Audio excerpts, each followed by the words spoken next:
I'm referring to a kind of experience, a kind of, shall we say, state of consciousness, which seems to be as prevalent among human beings as measles. It's something that simply happens, and we don't know why it happens, and although there are all sorts of techniques which claim to be able to promote it, and which are more or less successful in doing so, and sometimes rather less than more, nevertheless there is this peculiar thing that happens to people, and it's been recorded as far back in time as we have any recording at all. And that is coming over people the peculiarly convincing sensation that their ordinary sense of individuality, of personal identity, is transcended. And the individual suddenly feels an experience that actually it could be described from a number of quite different points of view. But we could add up these dominant characteristics. That instead of the ordinary feeling that I as an individual confront a world that is foreign to me, that is not me, in this kind of experience I find myself to be of one and the same nature or identity as the world outside me. In other words, I suddenly feel no longer a stranger in the world, but as if the external world were my own body. The next aspect of the feeling is even more difficult to assimilate to our ordinary practical intelligence, but a very overwhelming feeling that everything that happens, everything I have ever done, everything anybody else has ever done, was part of a harmonious design, that there is no error at all. That's the sort of thing I'm referring to. Now, you see, I'm not talking about a philosophy. I'm not talking about a rationalization, some sort of theory that somebody cooked up in order to explain the world and make it seem a tolerable place to live in. I'm talking about a rather whimsical, unpredictable experience that suddenly hits people. And it includes this element of feeling the total harmoniousness of everything. Now, I realize that those words can carry with them a sort of sentimental feeling, a sort of Pollyanna feeling. There are various religions in our society today which try to inculcate in you the belief that everything is a harmonious unity. You know, things like Christian Science or the Unity Movement and so on. They want to make a kind of propaganda for one to believe, and through believing to feel that everything is harmonious. Now, to my mind, that is a kind of pseudo-mysticism, because it's an attempt to make the tail wag the dog, to make the effect produce the cause. Because this sensation of things being harmonious is somehow never brought about by insisting to yourself that that is so. Because when you do that, when you would say to yourself, all things are light, all things are God, all things are beautiful, etc. Actually, by doing that, you're implying that they're not. Because you wouldn't be saying all this stuff if you really knew it to be true. And what? But that, yes. So this thing, the sensation of a kind of universal harmony, cannot come to us when it is sought, when we look for it as something to be an escape from the way we actually feel or to compensate for the way we actually feel. It's a thing that comes out of the blue. And when it comes out of the blue, just like hiccups come out of the blue or something like that, it's overwhelmingly convincing. And it stands as actually the foundation for most of mankind's profound philosophical, mystical, metaphysical, and religious ideas. Someone, in other words, to whom this sort of thing has happened. And as I said before, it strikes us as measles may strike us. Someone to whom this sort of thing has happened can't restrain himself when it has happened, and he has to get up and tell everybody about it. And at last he becomes the founder of a religion. Because people say, look at that man, how happy he is. What conviction he has. He has no doubts. He seems to be sure in everything he does. You see, that's the wonderful thing about a great human being. He's like an animal or a flower. See, when a flower buds and the bud just pop and opens, it has no hesitation or doubts about it. But when a young woman appears in society as a debutante, she's not quite sure if she's going to come off. And she appears on the stage of society with some doubts in her mind. Therefore, all appearances of this kind are a rather sickly nature. But when the bird sings, or the chicken's egg breaks, the flower buds, there's no doubt about it at all, comes forth. And so in the same way, when somebody has an experience of this kind, he just has to tell everybody about it. Because you see, he sees everybody around him looking dreadfully serious, looking as if they had a problem, looking as if the act of living were extremely difficult. But from his standpoint, the person who's had this experience, he feels that they look funny, that they don't understand, that there isn't any problem at all, that he has seen from where he stands, you see, that the meaning of being alive is just being alive. That is to say, I look at the color of your hair and the shape of your eyebrow, and I understand that that is the point. That's what we're all here for. And it's so plain, and it's so obvious, so simple.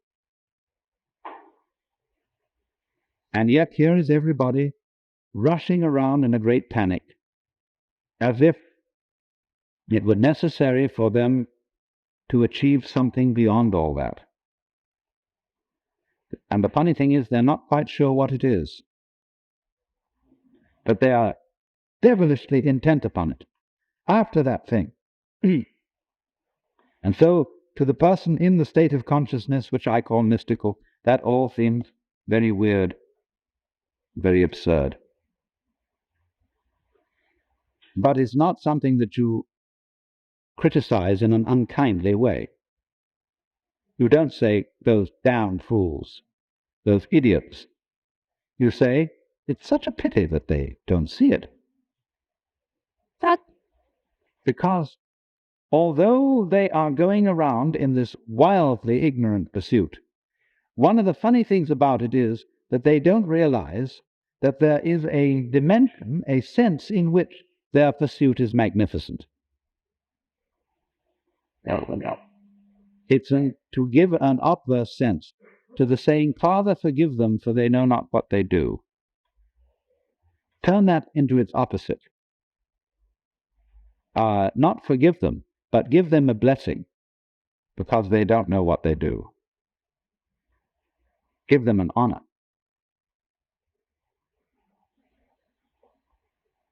In other words, the intensely serious preoccupations and anxieties of mankind appear from this standpoint, not to be foolishness, but to be a kind of marvel. In the same way, perhaps, as you could say that the protective coloring of a butterfly, who has somehow contrived to make its wings look like enormous eyes, so that when a bird who is about to devour this beast is confronted by these staring eyes, the bird is a little hesitating, as when you stare at somebody, they're always taken a little bit aback. And so the butterfly appears to stare at the bird. And perhaps you see this phenomenon of the marvelous staring wings of the butterfly is in some way a result of anxiety, the anxiety to survive, all the problems and struggles of natural selection. Nevertheless, in this intense struggle, we are unknowing poets.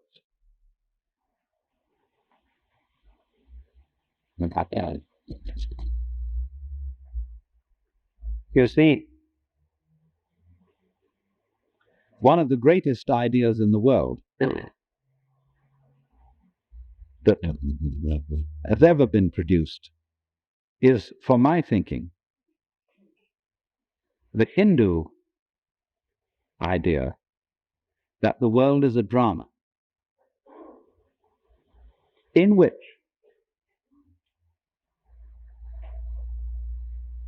the central and supreme self behind all existence gets lost and involved, and pretends, plays that he or it, or he, she, or whatever you want to call it, is all the creatures that there are, and gets totally involved. And thus you see that more involved, the more anxious, the more finite, the more limited the infinite manages to feel itself to be. The greater the artistry, the greater the depths of the illusion which is created, for you see, all art is in a way illusion. The art of the magician is the art of illusion, the art of misdirecting attention so that a magic seems to appear. And so in this way, the more there is anxiety,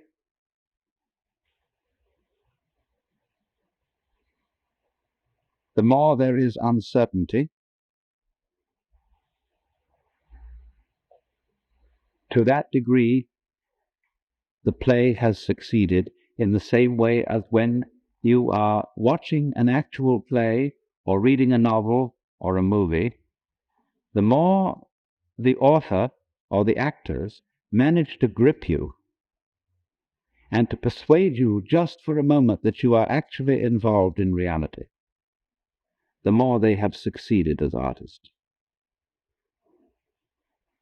You may have a faint recognition in the back of your mind that this is after all only a play, when you sit on the edge of your seat and you're sweating and your hands clutch the arms of the chair, and the scene so grips you. That is magnificent acting, and so the Hindus feel that the whole arrangement of the cosmos is something exactly like that.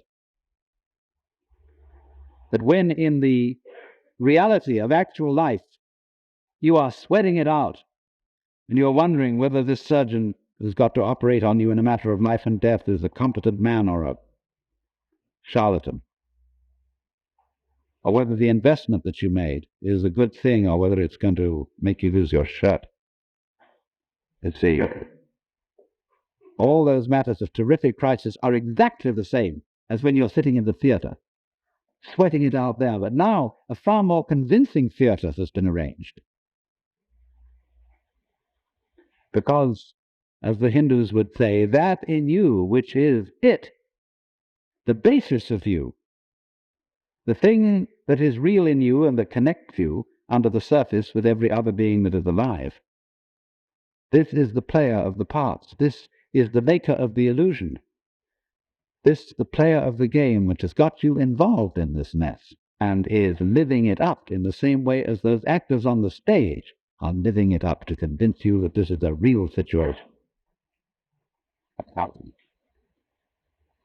And this is very understandable because basically everybody loves to play this game. The game of hide and seek. The game of scaring oneself. Running up behind yourself in the dark and saying, "Whoa!" All children like to do this. And this is the most human thing.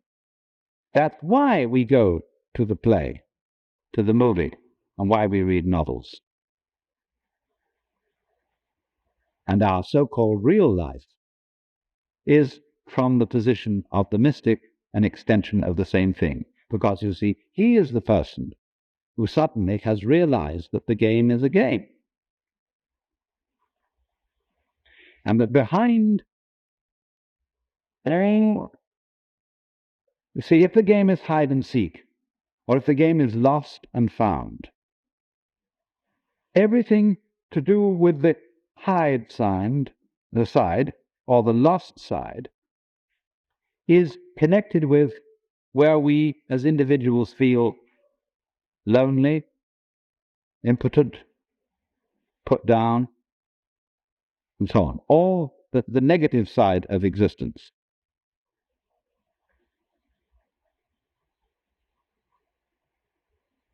I have tried to show you at various times that there's really one simple principle that underlies everything, and it's so simple it's funny. The principle is all insides have outsides. Because, you see, you don't know that the inside is inside unless there's an outside, and you don't know that the outside is outside unless there's an inside. Okay, then you, as you ordinarily feel yourself, are the inside. You are the animate, sensitive being inside the skin. That the inside of the skin goes with the outside of the skin. If there weren't the outside of the skin, there wouldn't be no inside.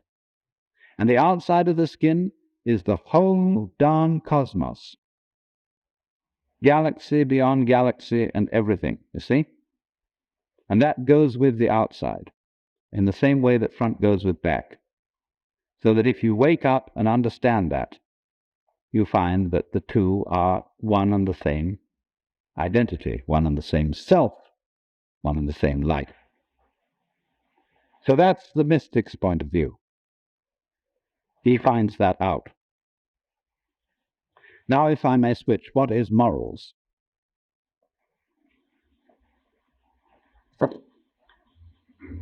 In the sense in which I am using the term morality or morals, it's a set of rules analogous to the rules of language. Now, it's perfectly obvious, isn't it, that we can talk to each other in English only if there is mutual agreement among ourselves as to how to use the language. What words refer to what experiences, and what ways of stringing words together to be meaningful are to be used. And it's very much of interest that we don't have too much trouble in coming to this agreement about language. We don't find that the police have to enforce grammar. The school teacher, yes, for little children, the school teacher does sometimes have to enforce grammar and say in an authoritative way, and in the old-fashioned schools with the aid of some implement of corporal punishment, that you use the correct grammatical forms. But when we grow up into adult life, we use these grammatical forms without much difficulty. and very rarely do the police have to enforce it.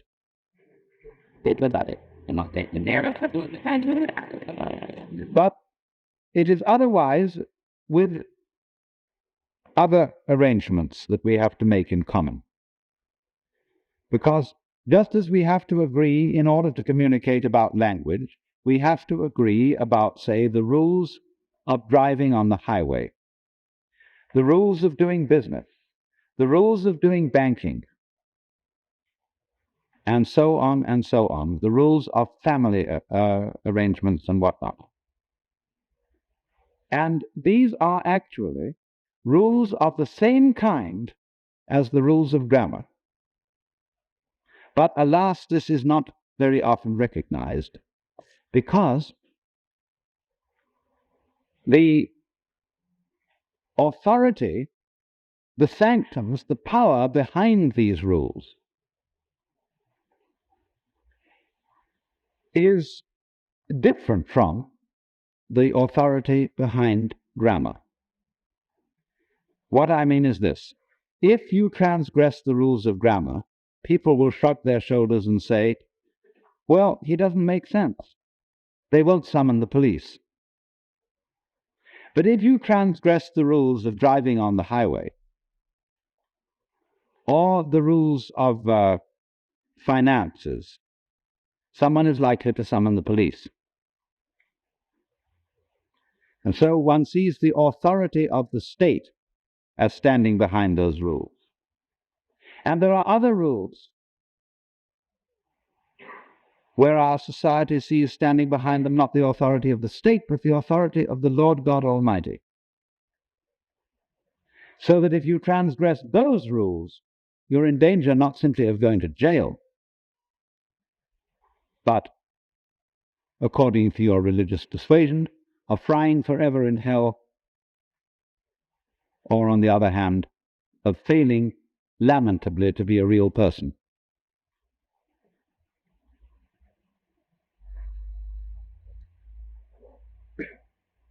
Now,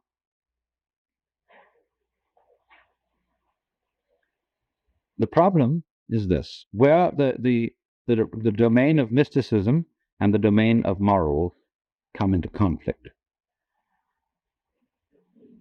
You see, throughout the all-known history of religion, the mystics have been suspect.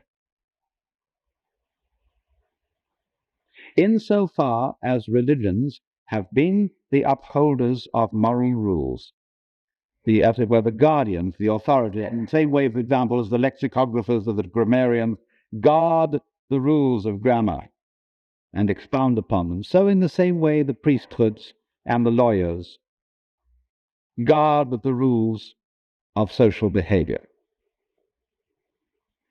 But when into the domain of religion there appears the mystical experience, then the priests are very, very disturbed. Now, you all know that in recent months in California, there has been a very strange outbreak in the most respectable of all churches, the Episcopal Church. Various congregations of the Episcopal Church have had a phenomenon called glossolalia, and this means speaking with tongues. If you will turn on your radio to any Negro revival meeting on a Sunday night, you will hear glossolalia. That is to say, when the preacher starts talking sensibly, but the congregation gets more and more enthusiastic and says, I hear you, amen, yes, Lord, and so on. And it works up the preacher so that by the time he's through, he is not talking sense anymore. He's just lowing. He's going through glorious nonsense. In other words, he's become all of the dry theological categories have turned into not only poetry, but beyond poetry, into music. And he's just saying, you see, he's just going like that. And the congregation is behind him, and it's wonderful. We see, he's become at that moment one in spirit with the universe, because that's what the stars are doing. The stars above us, the galaxies, they're not making sense. See? They're making a colossal display of fireworks in the sky. They're going like, oh. Well, it so happened that in recent months, various congregations of the Episcopal Church had outbreaks of this. The Bishop of California, when all this happened, Bishop Pike, wrote an encyclical letter to his pastors and said, with all due regard for everything, we must not be too dogmatic. We must recognize always that the Spirit of God may work in mysterious ways, but cannot be foreseen. And we should keep an open mind about all these matters. This was said in a very complicated way for several pages. But then finally, when it came to speaking with tongues, in effect, this must not happen in the Episcopal Church. Yeah, I mean, in effect, it was what was said. It was said, the iron hand was in a velvet glove, but this mustn't happen. And now you see this as characteristically, through the ages, being the attitude of priesthoods, of the guardians of law and order, or as they say in the Episcopal Church, everything should be done decently and in order. The guardians of this kind of thing have always been afraid of the spontaneous manifestations of the Spirit. And not only of things like mysticism, but also of things like falling in love. They are very, very dangerous happening. And so here is an absolutely astounding paradox comes about. And it goes like this.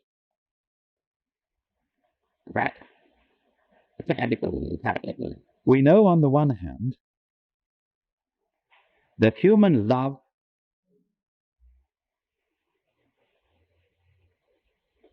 is only genuine when it is felt in the depths of the heart. And we know that this is true whether it be the love of man or whether it be the love of God. We're always looking for the genuine article, you see? We don't want someone to love us because they're forcing it. We want them to love us because they really do in their heart. Now, you see, when you go back to the study of the history of the Hebrew religion underlying the history of Christianity, you will find this problem in this way, that you've got two traditions constantly compensating one against the other, playing each other off in the history of the Hebrew religion, the priestly tradition and the prophetic tradition. The priesthood is always concerned with the external observance of the laws. But the prophetic tradition is always concerned with, do you really mean what you do? They constantly condemn as a hypocrite, and you see, in this sense, Jesus is the greatest of the prophets.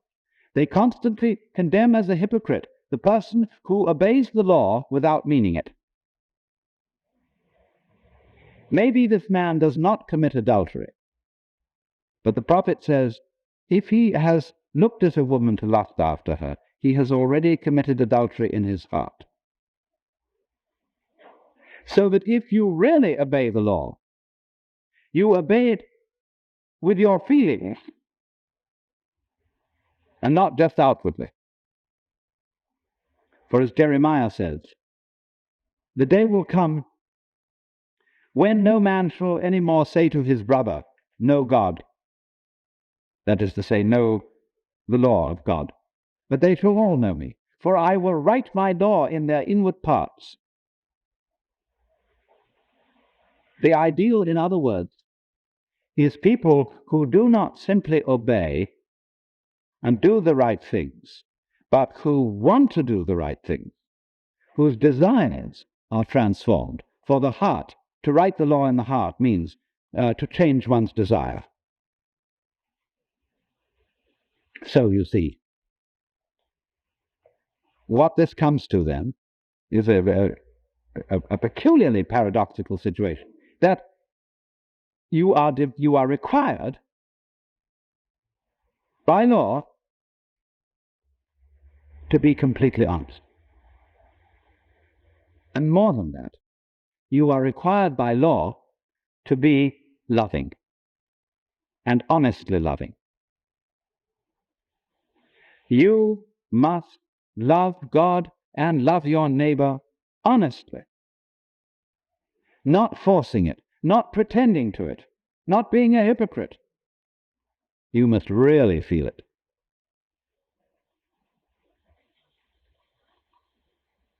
Now that, you see, is where the astonishing conflict occurs between the mystic and the moralist.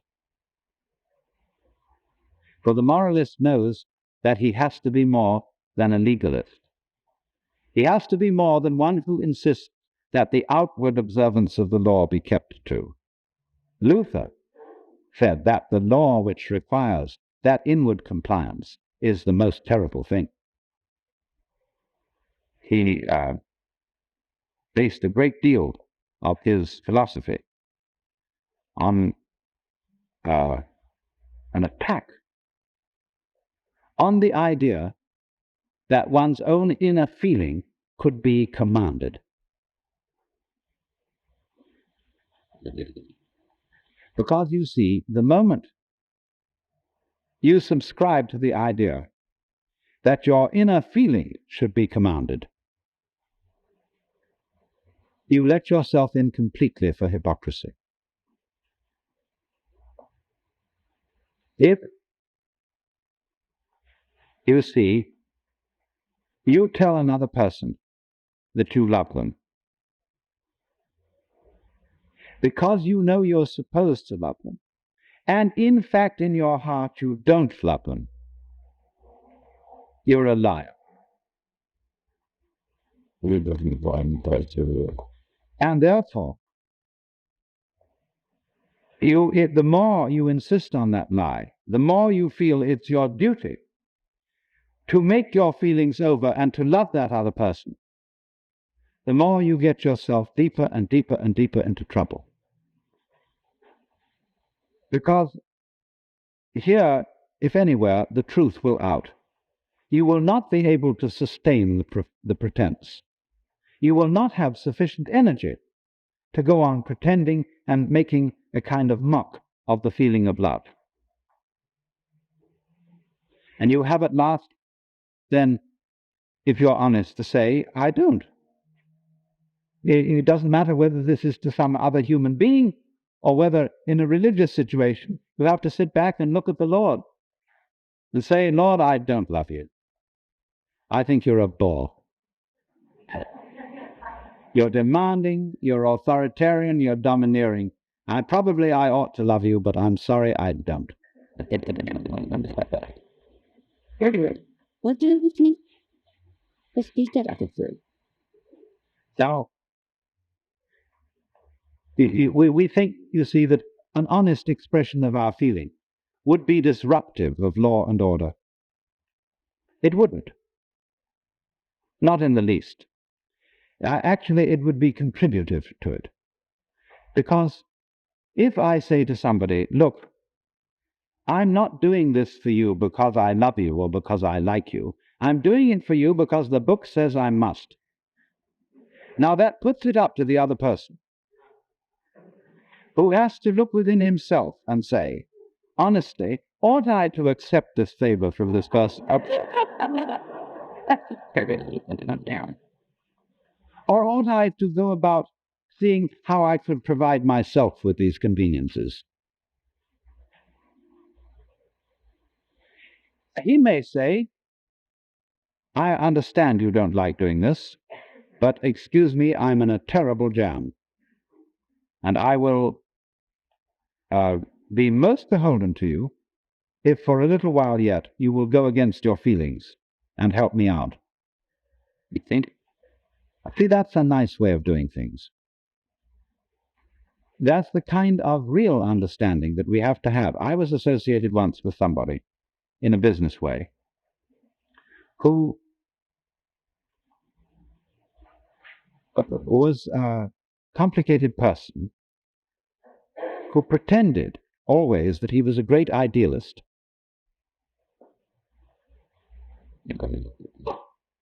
and that he was doing whatever he did for the benefit of mankind, for the furtherance of mutual understanding, for unselfishness and love between human beings. But actually, his dealings were ethically of a very shady character.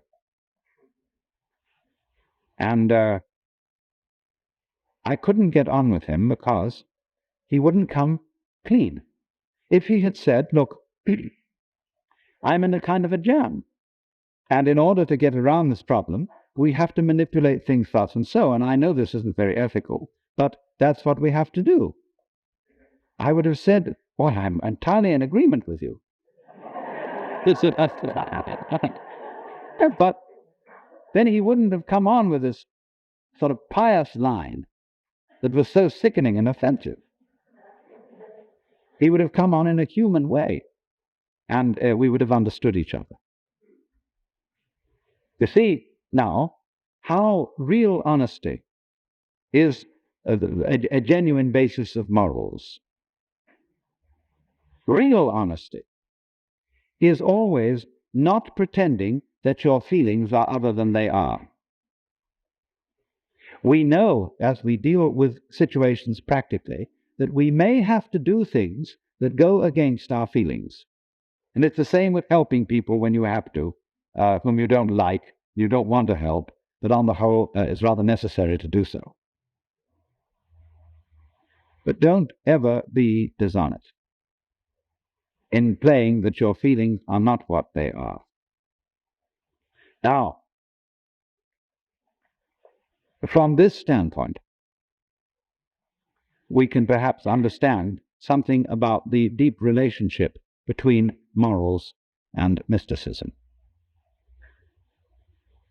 If we go back, you see, to the experience that I described as mystical,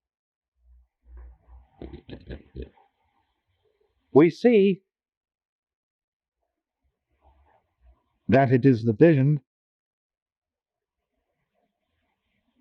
I tried to put it fumblingly in the sense of the rightness, the harmoniousness of everything that you are from one moment to another.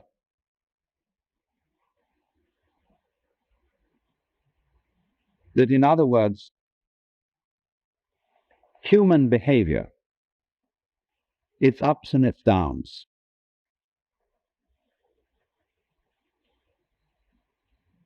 is no different in principle from the behavior of the clouds or of the wind or of dancing flames in the fireplace.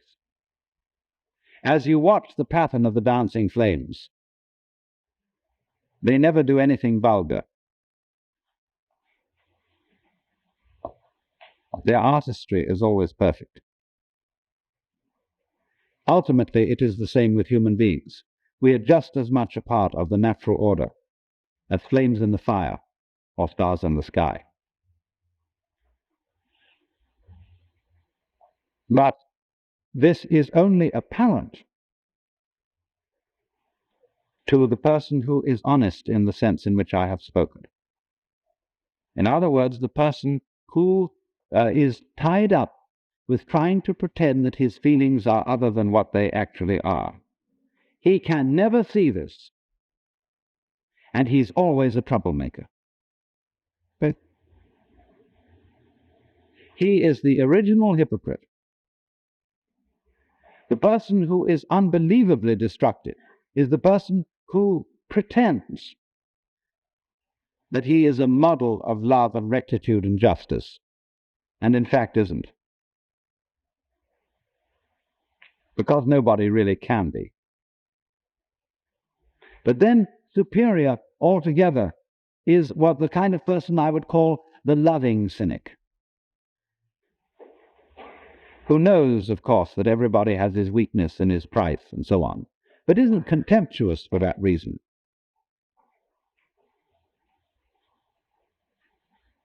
Incidentally, may I be so bold as to recommend a book, Memories, Dreams and Reflections by C.P. Jung, Jung's autobiography, the life story of a man who, in my opinion, was a superb human being in this particular sense of thoroughly knowing his own limitations and of having a certain humor about them. A man who understood how to integrate into his whole being the devil in himself and the monkey in himself.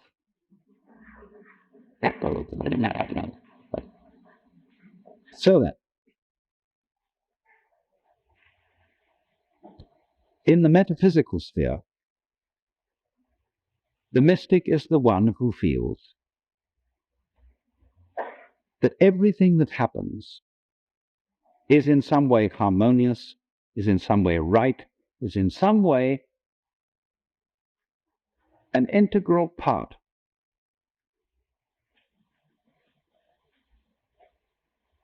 of the universe. Now, when we transplant or translate that into the moral sphere, the sphere of human conduct, the equivalent is this: there are no wrong feelings.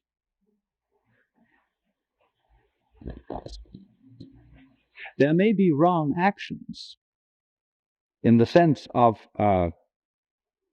actions contrary to the rules of human communication.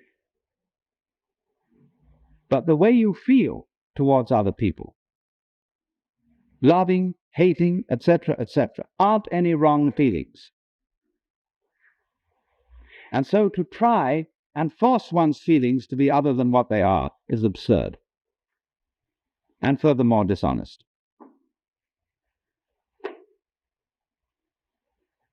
But you see, the idea that there are no wrong feelings is an immensely threatening idea to people who are afraid to feel in any case.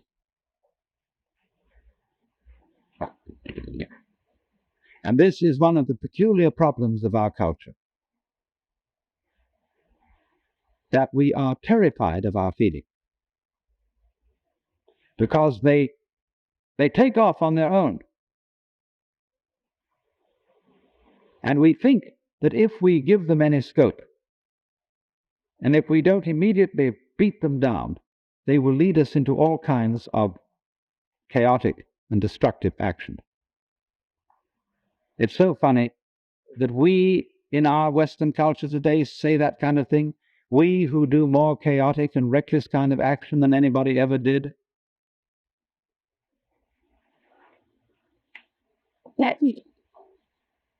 But if, for a change, we would allow our feelings and look upon their comings and goings as something as beautiful and as natural and necessary as changes in the weather, the going of night and day, and of the four seasons, we would be at peace with ourselves. Because what is problematic for Western man is not so much his struggles with other people and their needs and their problems as his struggle with his own feelings, with what he will allow himself to feel and what he won't allow himself to feel. Pardon me. He's ashamed to feel really profoundly sad, so much so that he could cry. It is not manly to cry. He is ashamed to loathe somebody, because you are not supposed to hate people. He's ashamed to be so overcome with the beauty of something, whether it be a natural landscape or a member of the opposite sex, that he goes out of his mind with this duty. Because all that kind of thing is not being in control, old boy, not kind of having your hand on the wheel. Something there. But it is because, you see, we don't go with that we're not in control. That we try to pretend that our inner life is different. So I think this is the most releasing thing that anybody can possibly understand. That your inner feeling is never wrong. That's to say, what you feel, it's never wrong that you feel that way. It may not be a right guide to what you should do. In other words, if you feel that you hate someone intensely, it isn't necessarily the right way of dealing with that feeling to go out and cut his throat. But it is right that you should have the feeling of hating, or of being sad, or of what, frightened, terrified, whatever it is. For you see, when a person comes to himself, he comes to be one with his own feeling. And that is the only way of being in a position to control it. It is in exactly this way that the sailor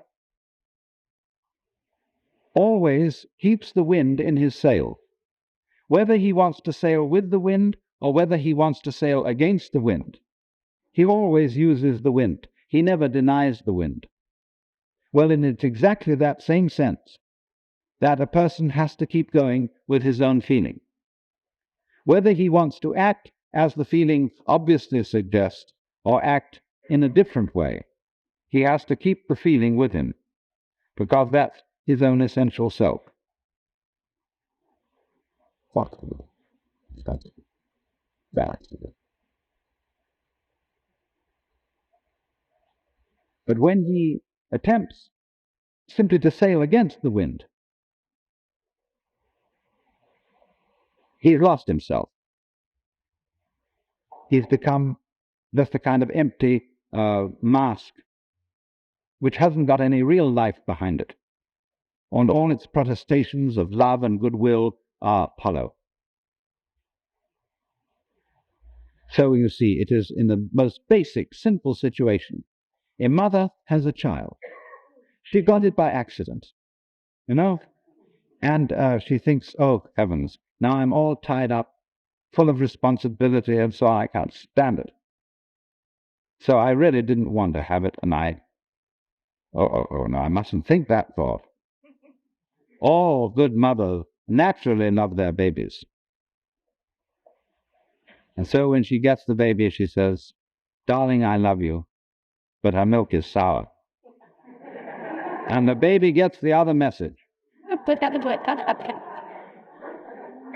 And the baby's mixed up. And it would be much better if that mother said to the baby, listen, you're a pest and you're a nuisance, and I didn't want to have you around.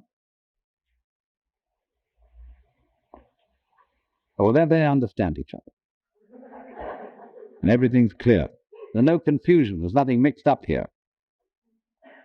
And two, when you feel somebody is a pest and a nuisance, and you really let it go and you tell them so, you're apt in a while to get a sense of a kind of humorous feeling about it. That you can begin from telling them that they're a damn nuisance, and I wish you'd just disappear and get lost. After a while, you say, yeah, you old bastard. You know, and it begins to have a kind of affectionate feeling to it.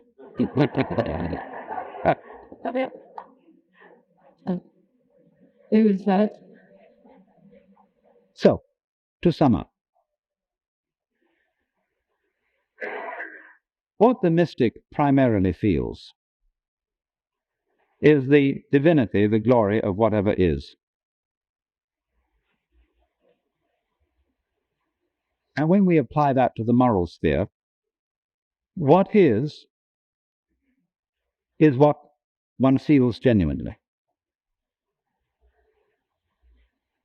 And this must always be admitted, always allowed. It doesn't mean to say, let me emphasize this, it doesn't mean that we always are therefore compelled to act upon the basis of what we feel. That is to say, to kill the person we hate. Hatred does not necessarily lead to violence. It is unacknowledged hatred that leads to violence. Honest hatred can be expressed in much simpler ways. But the expression, the recognition, the acceptance of what is honestly felt is the moral equivalent of the vision that whatever exists is a manifestation of the divine.